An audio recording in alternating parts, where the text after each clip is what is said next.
오늘 함께 봉독하실 하나님 말씀은 누가복음 2장 8절에서 20절까지 말씀입니다. 누가복음 2장 8절에서 20절까지 말씀입니다. 신약 성경 89페이지 전후로 있습니다. 누가복음 2장 8절에서 20절까지 말씀을 저와 여러분이 한 목소리로 합독하시겠습니다. 그 지역에 목자들이 밤에 밖에서 자기 양떼를 지키더니 주의 사자가 곁에 서고 주의 영광이 그들을 두루 비추매 크게 무서워하는지라. 천사가 이르되 무서워하지 말라. 보라, 내가 온 백성에게 미칠 큰 기쁨의 좋은 소식을 너희에게 전하노라. 오늘 다윗의 동네에 너희를 위하여 구주가 나셨으니 곧 그리스도 주시니라. 너희가 가서 강보에 쌓여 구유에 뉘어 있는 아기를 보리니 이것이 너희에게 표적이니라 하더니 호련히 수많은 천군이 그 천사와 함께 하나님을 찬송하여 이르되 지극히 높은 곳에서는 하나님께 영광이요 땅에서는 하나님이 기뻐하신 사람들 중에 평화로다 하니라. 천사들이 떠나 하늘로 올라가니 목자가 서로 말하되 이제 베들레헴으로 가서 주께서 우리에게 알리신 바 이 이루어진 일을 보자 하고 빨리 가서 마리아와 요셉과 구유에 누인 아기를 찾아서 보고 천사가 자기들에게 이 아기에 대하여 말한 것을 전하니 듣는 자가 다 목자들이 그들에게 말한 것을 놀랍게 여기되 마리아는 이 모든 말을 마음에 새기어 생각하니라. 목자들은 자기들에게 이르던 바와 같이 듣고 본 그 모든 것으로 인하여 하나님께 영광을 돌리고 찬송하며 돌아가니라. 전후 좌우에 계시는 성도님들과 함께 인사 나누겠습니다. 메리 크리스마스. 네, 한 번 더 인사할까요? 예수님이 나셨습니다. 네, 오랫동안 대림절 기간 기다렸던 우리 예수님의 기다림이 오늘 성취된 것처럼 앞으로도 성취될 줄로 믿습니다. 함께 읽은 본문의 말씀을 가지고 큰 기쁨의 좋은 소식이라는 제목으로 함께 말씀 나누겠습니다. 대림절 4주를 지나오면서 넉 주를 지나오면서 우리가 오신 예수님 그리고 앞으로 오실 예수님에 대해서 계속 생각하고 묵상해 왔었습니다.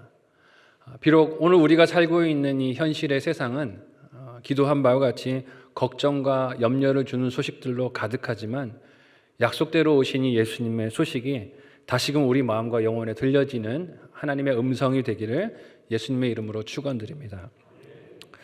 요즘 정체를 모르는 전화번호로 오는 메시지, 전화 많으시죠? 저도 그렇습니다. 이렇게 문자가 오곤 하거나 혹은 전화가 올 때가 많은데 대개는 보면 스팸 기록이 많다라고 뜨면 아예 받지도 않고 지워버리곤 합니다. 문자도 그런 것들이 오면 주로 그 내용을 이렇게 차단하고 닫아버리곤 하는데 가끔은 시선이 가는 문자들이 있습니다. 어떤 문자일까요? 대박 정보. 당신에게만 알려드릴게요. 고급 정보. 제가 하는 대로만 잘 따라오셔서 투자하시면 소액만 투자해도 대박의 이익을 누리실 수 있습니다. 한 번만 클릭해 보세요. 지워야 되는데 손끝이 이렇게 떨려요. 한번 눌러볼까? 조금만 투자해도 많이 벌 수 있다 그러는데 한번 무슨 정보인지 볼까 하는 마음이 들곤 합니다. 여기서 알 수 있는 이 시대의 그 정보, 소식의 특징이 무엇입니까? 고급 정보일수록 접근할 수 있는 통로는 권력자들에게 한정이 되어 있고 힘이 있는 사람에게 집중되어 있다는 것입니다. 독점한 정보를 가지고 있는 사람이 높은 자리에 앉아 있고 또 그것으로 세상을 좌지우지하는 그런 때입니다. 누가 더 비밀한 정보에 접근할 수 있고 누가 남들이 더 알지 못하는 정보를 갖고 있느냐에 따라서 세상의 실력이, 힘이 좌우되는 시대입니다. 정보가 전달되는 순서도 어떻습니까? 힘을 가진 사람이 제일 유용한 고급 정보를 가지고 나머지 정보들을 이렇게 좀 나눠줍니다. 너도 좀 알고 싶어? 제일 중요한 건 내가 갖고 저 나머지 떨거지만 좀 네가 가져. 이러고 나눠주죠. 점점점 그런 정보들이 밑으로 흘러가게 됩니다. 전달되는 순서가 그렇다는 것이죠. 높은 곳에서부터 힘을 가진 사람에게서부터 낮은 곳으로 점차 그 정보들이 흘러가는 것을 봅니다. 덜 중요한 정보는 많은 사람들이 알고 있지만 진짜 중요한 정보는 누구만 압니까?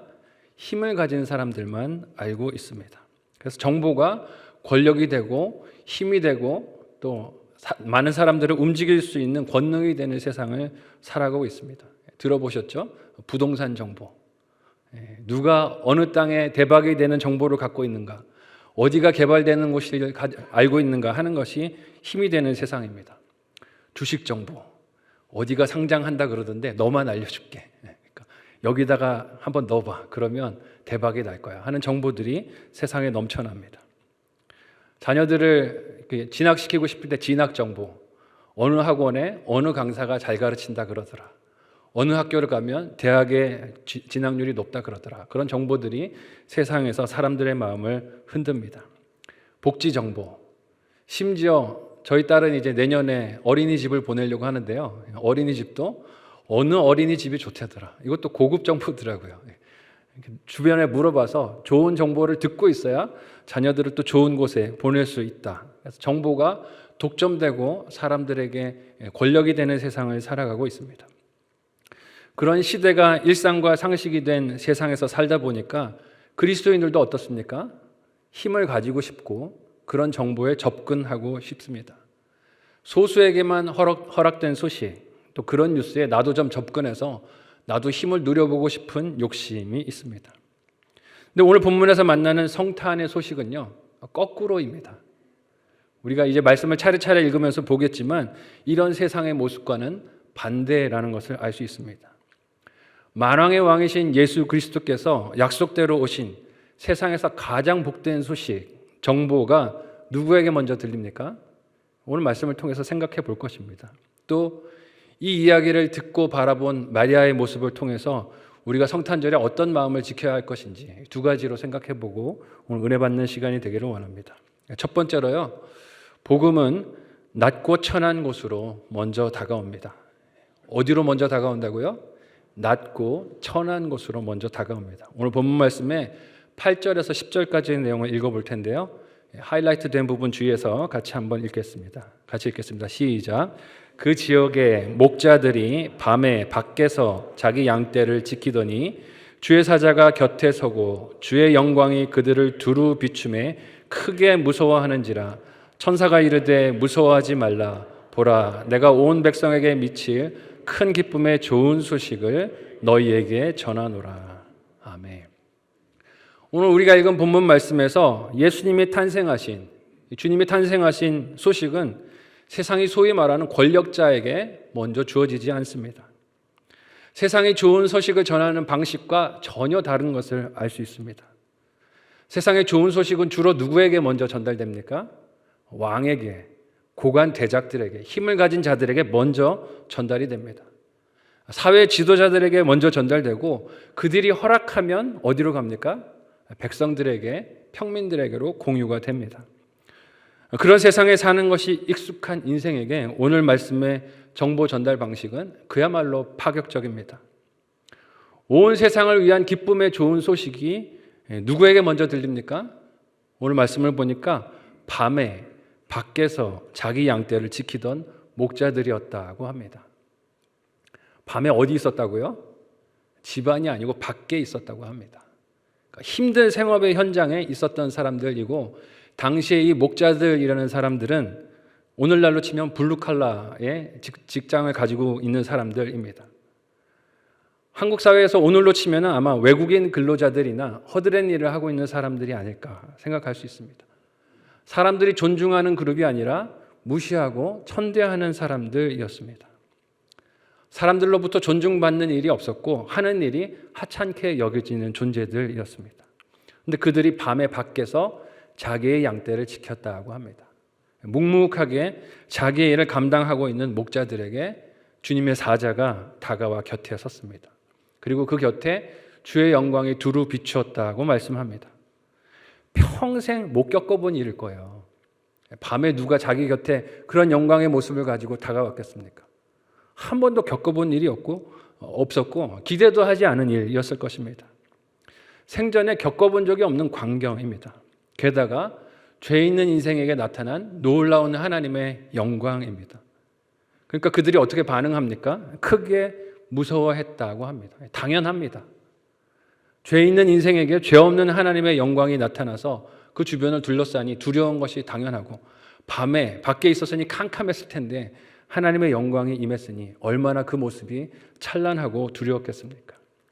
근데 이렇게 두려워 떠는 목자들에게 천사가 전해주는 내용은 그들에게 알리는 이 소식이 온 백성에게 미칠 큰 기쁨의 좋은 소식, 정보라고 합니다. 세상에서 가장 고귀하고 아름다운 무슨 정보예요? 한번 따라해 볼까요? 고급 정보. 여러분 좋아하시는 고급 정보. 세상 모든 인생이 들어야 하지만 아무도 들어본 적이 없는 이 고급 정보를 알려주십니다. 참 아이러니하죠. 이렇게 아름답고 좋은 소식이 먼저 선포되는 곳이 왕이 사는 궁궐이 아닙니다. 종교 지도자들이 모여있는 회당이 아닙니다. 관료들이 살고 있는 집이 아니라 목자들이 밤에 양을 치던 들판이었습니다. 이런 예수님의 성탄 소식은 세상의 구조 체계와 또 질서를 완전히 거스르면서 임하는 것을 보게 되어집니다. 세상의 방식과는 너무나 다르고 반대의 모습으로 선포된 좋은 소식의 구체적인 내용이 오늘 본문은 무엇이라고 말합니까? 11절과 12절의 내용인데요. 또 역시 하이라이트 된 부분을 주의해서 같이 한번 읽어보겠습니다. 같이 읽습니다. 시작. 오늘 다윗의 동네에 너희를 위하여 구주가 나셨으니 곧 그리스도 주시니라. 너희가 가서 강보에 쌓여 구유에 누워 있는 아기를 보리니 이것이 너희에게 표적이니라 하더니. 아멘. 세상에서 가장 아름답고 귀한 소식을 가지고 온 천사는 이를 낮고 천한 목자들에게 전합니다. 그리고 그 소식의 내용이 구체적으로 다윗의 동네를 지칭하는데 인생을 위한 구주가 거기에 나셨는데 이를 확인할 수 있는 표적이 무엇이라고 합니까? 강보에 쌓여서 어디에 누워 있다고요? 짐승의 구유에 누워 있는 아기를 볼 것인데 이것이 표적이다라고 말씀하십니다. 여러분, 이번 대림절 기간 첫 주에 제가 전했던 말씀 기억나십니까? 이사야 말씀을 가지고 이사야 당시에 남유다의 왕이 표적을 하나님께서 구하라 했을 때 구하지 않은 아하스 왕의 이야기를 나눴습니다. 당시 왕이었던 아하스는 하나님께서 주시겠다고 한 징조를 구하지 않았습니다. 핑계를 하나님을 믿는 것처럼 이야기를 했지만 실상은 무엇이라고 말씀드렸어요? 믿는 구석이 따로 있었기 때문에 표적을 구하지 않았다라고 이야기를 했습니다. 하나님이 아닌 다른 것을 믿었기 때문에 표징을 원하지 않았던 것입니다. 여기서 우리가 알 수 있는 바가 무엇입니까? 높은 자리에 앉아 있고 믿는 구석이 있는 사람에게는 이처럼 좋은 소식이 들려요, 들리지 않아요? 들리지를 않습니다. 표적을 구하라 해도 구하지 않습니다. 원하지도 않습니다. 그런데 오늘 말씀 속의 목자들은 이 좋은 소식이 어떻습니까? 들렸습니다. 참 아이러니한 일입니다. 어떻게 이 목자들은 이 소식이 들렸다 하는 것을 우리가 알 수 있습니까? 함께 오늘 본문의 13절에서 18절 말씀을 읽을 텐데요. 좀 길지만 내용을 좀 잘 살피면서 또 하이라이트 된 부분을 보면서 같이 함께 읽겠습니다. 같이 읽습니다. 시작.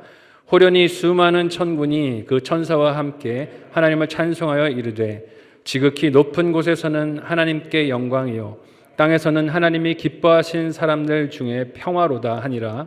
천사들이 떠나 하늘로 올라가니 목자가 서로 말하되 이제 베들레헴으로 가서 주께서 우리에게 알리신 바 이 이루어진 일을 보자 하고 빨리 가서 마리아와 요셉과 구유에 누인 아기를 찾아서 보고 천사가 자기들에게 이 아기에 대하여 말한 것을 전하니 듣는 자가 다 목자들이 그들에게 말한 것을 놀랍게 여기되. 아멘.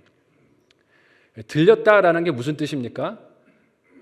이 말씀을 하신 분의 의도를 알고 순종했다는 뜻입니다. 대림절 첫 주에 이사야 말씀에서 살폈던 아하스 왕은 하나님께서 말씀하셨을 때 듣지 않았습니다. 근데 오늘 본문의 목자들은 어떻습니까? 그 아하스와 대조가 되는 것이 들렸을 때 그 들린 말씀을 따라서 순종하면서 가는 일에 신속한 것을 보게 되어집니다. 아하스 왕은 하나님이 주실 징조를 구하지도 않았고 기대도 하지 않았지만 목자들은 알게 된 징조를 확인하기 위해서 곧바로 길을 떠납니다. 이런 대조적인 모습, 권력자와 가난하고 연약한 자의 대조적인 모습은 오늘 본문 앞에 등장하는 누가복음 1장에서도 등장합니다. 누가복음 1장에서 오랫동안 자녀가 없었던 제사장 사가랴에게 천사 가브리엘이 나타납니다. 사가랴는 오늘 본문 속 목자들처럼 그 사가랴를 보고 두려워하고 무서워했는데 가브리엘은 사가랴의 가정에 오래 없었던 아들을 주실 것이다 라고 말씀을 합니다. 근데 사가랴가 이 말씀을 믿었습니까? 믿지 않았습니까? 안 믿었어요. 왜 안 믿었습니까? 내가 나이가 많은데 이제 육체로는 이렇게 늙었는데 어떻게 아이를 가질 수 있는가 하고 믿지 않았습니다. 자신의 인간적인 환경과 조건을 따졌기 때문입니다. 그래서 징계를 받습니다. 어떤 징계입니까? 입이 다물어져요. 말을 못합니다. 그리고 언제 다시 그 입이 열리게 됩니까? 그가 아들의 이름을 천사가 말씀한 대로 요한이라고 순종하여 지을 때 그 입이 열리고 말을 할 수 있게 됩니다. 종교 지도자인 사가랴 그리고 오늘 본문 속 목자들의 모습이 대조적입니다. 그렇지 않습니까? 목자들은 천사가 전해준 소식을 듣고 이를 확인하러 나가는 과정에 머뭇거림이 없습니다. 이 표징을 주시고 징조를 주셨으니 우리가 확인하러 가자 하고 그 장소를 찾아가는데 순종하는데 걸음이 빠릅니다. 여기서 깨닫는 성탄절의 비밀이자 은혜가 무엇입니까? 심령이 가난한 자가 복이 있다는 예수님의 말씀인 줄로 믿습니다. 가난해야 말씀이 들리는 거예요. 사모하는 마음이 있어야 하나님의 말씀이 들리는 것입니다. 가진 것이 많고 지킬 것이 많고 있는 것이 높은 곳에 있는 사람들은 하나님 말씀이 잘 들립니까? 들리지 않습니까? 들리지 않아요. 그러니까 졸립니다. 말씀을 들어도 이게 나에게 들리는 말씀으로 들리는 것이 아니라 남을 고치고 지적질해야 되는 말씀으로만 들리는 것입니다. 심령이 가난하고 낮고 천한 곳에 있는 이들에게는 이 하나님의 말씀이 내가 들어야 할 말씀, 빨리 순종해야 할 말씀, 확인해야 할 말씀으로 들리게 됩니다. 여러분, 오늘 내게 들리는 소식은 어떤 말씀입니까? 우리의 심령이 말씀이 들리는 낮고 겸손한 곳이 되시기를 사랑하는 예수님의 이름으로 축원드립니다.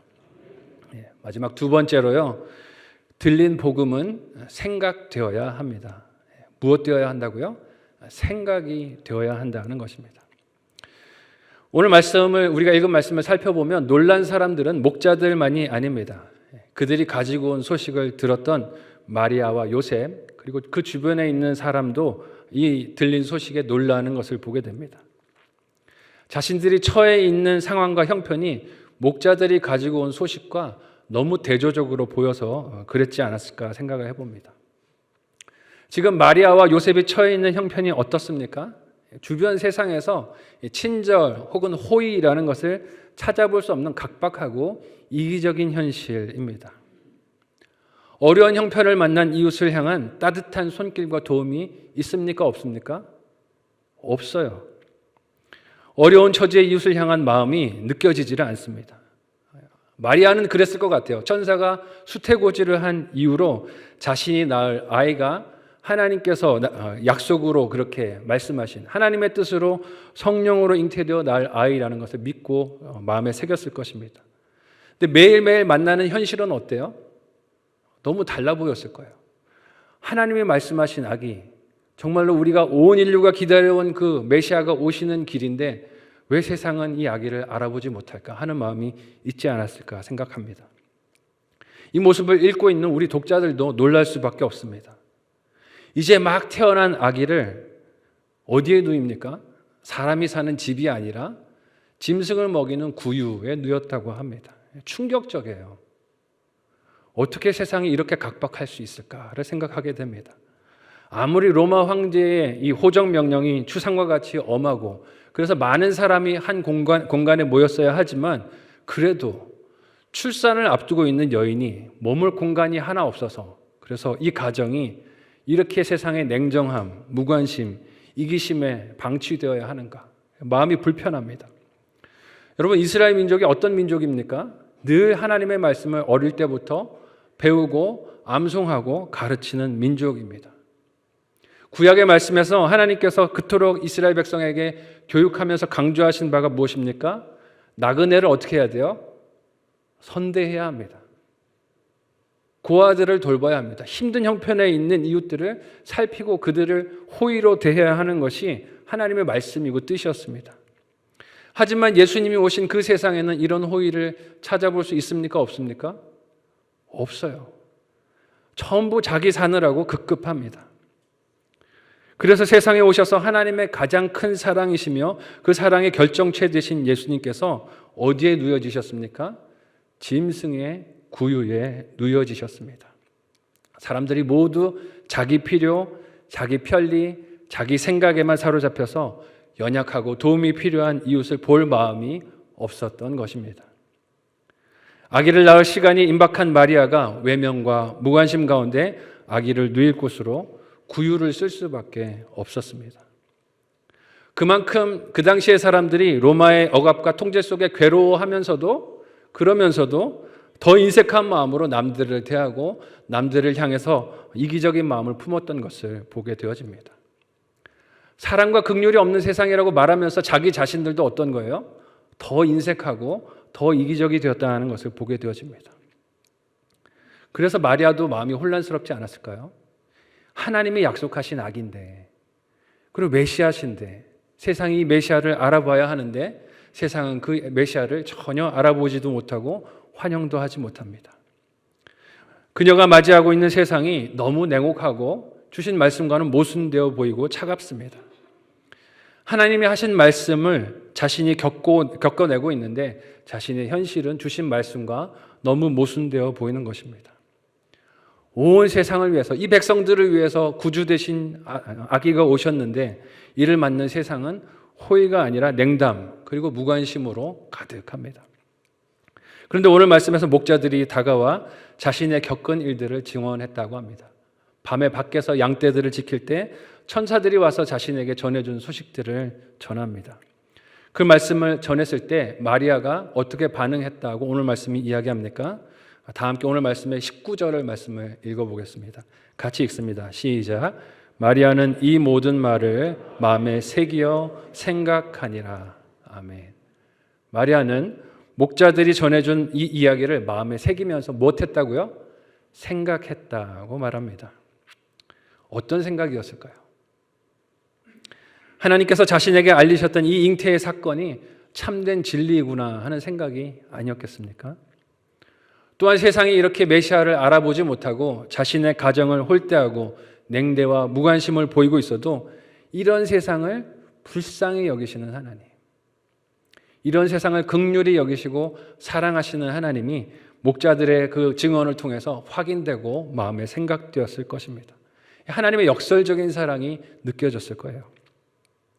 마리아의 이런 생각은 그녀의 평생에, 그리고 예수님을 돌보고 예수님을 자라게 하고 예수님이 그 생애를 보내시고 돌아가시는 그날까지 이어졌을 것입니다.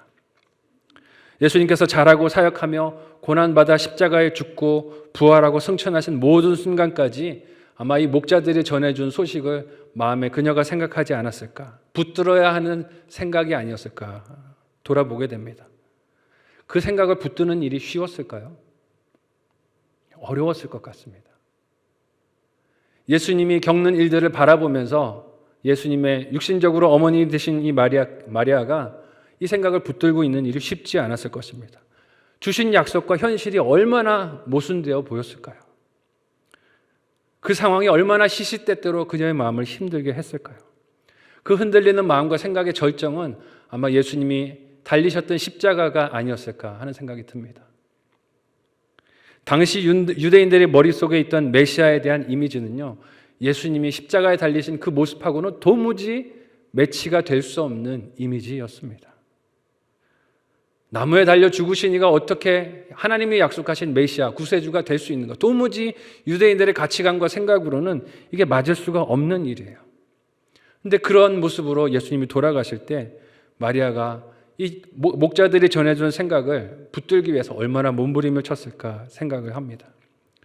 예수님을 따르던 제자들도 예수님이 돌아가시는 모습을 보면서 다 흩어지고 도망갔는데 예수님을 자신의 몸으로 낳은 마리아는 어땠겠습니까?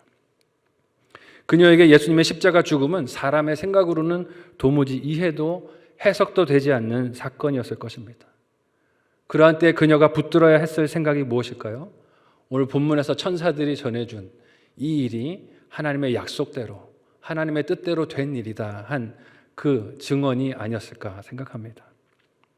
그 아들 예수를 누일 곳이 없어서 짐승의 연물통에 누여야 했던 그때, 그 상황에서도 요동치던 마음을 진정시켜야 했던 그때를 떠올리며 하나님이 주신 이 약속의 말씀을 생각하고 붙들었을 것입니다. 왜냐하면 예수님을 낳았을 때 그 세상도 예수님을 대하는 그 모습이 냉혹하고 차갑고 무정하고 무심했기 때문입니다.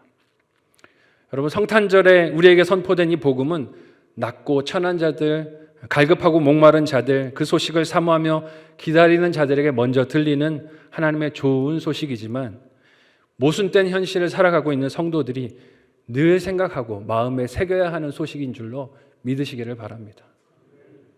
들리는 걸로 끝나는 게 아닌 거예요. 들린 이 소식이 계속 마음에 생각되어지고 붙들어져야 이 어려운 현실에서도 우리가 믿음을 지킬 수 있는 것입니다. 세상의 현실과 모습들이 복음을 자꾸 복음이 아닌 것으로 보이게 만들기 때문에 그렇습니다.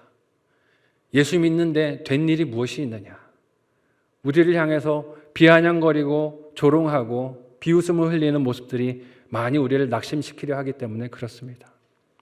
오늘 우리도 마리아와 같은 어려움을 겪습니다.